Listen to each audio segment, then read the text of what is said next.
నిర్మించుకోండి.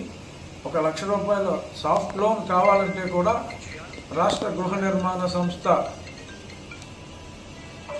Officers వారందరికీ కూడా ఆ సాఫ్ట్ లోన్ 1 లక్ష వచ్చే విధంగా కూడా సహకరించడానికి ముందుకొచ్చారు. ఈ రాబోయే ఈ 6 నెలల కాలం మోస్ట్ క్రూషియల్. మీరు కట్టాలి అంటే 3 నెలల్లోనే అది పూర్తవ్వచ్చు.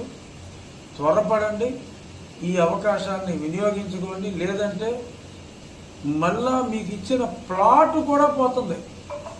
ఈ 1,80,000 ఆర్థిక సహాయం గ్రాంట్ రూపంలో వచ్చేది కాకుండా మీకున్న ప్లాటును కూడా కోల్పోతారు అని తెలియజేయటం బాధ్యతగా భావించి రాష్ట్రంలోని గృహ సైట్ల లబ్ధిదారులందరికీ కూడా రాష్ట్ర ప్రభుత్వం తరపున